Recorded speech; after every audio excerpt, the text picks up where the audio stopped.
Madam जी, Holi special का RAC में ticket confirm कर दिया आप लोगों ने। पूरा सीट दीजिए ना। भैया होली के टाइम आपकी आरएसी भी कंफर्म हो गई ना, बहुत बड़ी बात है। वरना लोगों को स्लीपर में भी खड़े होके जाना पड़ रहा है। फिर एक काम करिए, आधा सीट का पैसा वापस करिए। भैया कैसी बात कर रहे हो आप? ट्रेन में पहली बार सफर कर रहे हो, आपको आरएसी का मतलब नहीं पता? आरएसी का मतलब होता है आधी सीट। सीट तो कंफर्म है ना आपकी, तो किस बात के पैसे? अरे क्यों आधा पैसा वापस नहीं होगा मैडम जी? आप एक बात समझाइए हमको। एक सीट पर दो जने फंस के जाएंगे, और सबसे बड़ी बात, दोनों ने ही पूरी सीट का पैसा दिया है। अब ये तो अब रेलवे वालों की गलती है ना कि आपने एक सीट पर दो जने बिठा दिए। और चलो अगर आपने बिठा भी दिए तो फिर आप दोनों से आधा आधा पैसा लो, जो सीट का पैसा बनता है वो लो। आप तो डबल पैसा ले रहे हो, रेलवे का खजाना भर रहा है इससे तो, और हमारी जेब खाली हो रही है। हाँ भैया, बात तो सही कह रहे हैं आप। हाँ भैया, बिल्कुल ठीक बोले आप।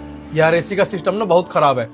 अरे कुछ महीनों पहले मेरी बूढ़ी माँ को आरएसी के चक्कर में घंटों सफर करना पड़ा था। बहुत तकलीफ हुई थी उसको। भैया अब इसमें मेरी क्या गलती है?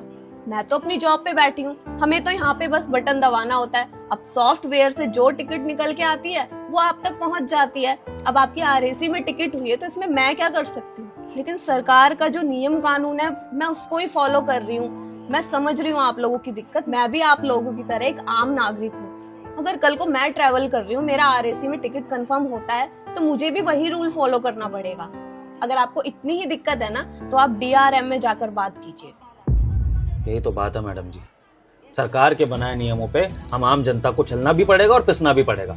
और ये सारे नियम हम आम जनता का खून चूसने के लिए ही बनाए जाते हैं। चाहे वो टैक्स सिस्टम हो, चाहे फिर वो लाइनों में खड़ा होना हो, सब कुछ आम आदमी को सहना है। कभी किसी वीआईपी आदमी को तो ये सब सहना नहीं पड़ता है। राशन की लाइन में भी हम खड़े हो, वोटिंग की लाइन में भी हम खड़े हो, रेलवे की टिकट के लिए भी लाइन में हम खड़े हो।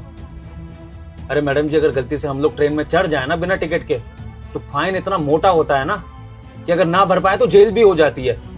तो इस नियम को भी कौन देखेगा बताइए? अब यहाँ पर हम पैसा देकर भी ट्रेन में चढ़ना चाहते हैं तो उसमें भी सरकार पैसा ज्यादा ले रही है और सीट कम दे रही है। हम धक्के खाते हुए जाएं।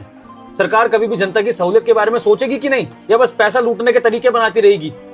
नियम कानून होते हैं जनता की रखवाली के लिए, उनकी सुरक्षा के लिए, ना कि जनता को लूटने के लिए। देखिए सर, कुछ चीजें हमारे हाथ में भी नहीं होती, और सिस्टम को फॉलो करना उसकी मजबूरी, उसके अलावा और कोई ऑप्शन ही नहीं है उसके पास। ठीक है मैडम जी, सही बोला है आपने। आम आदमी तो सहता ही आया है हमेशा, आगे भी सहता ही रहेगा। जाएंगे धक्के खाते हुए आरएसी में, ज्यादा पैसा देकर, ज्यादा तकलीफों के साथ, क्योंकि यही हमारी किस्मत है।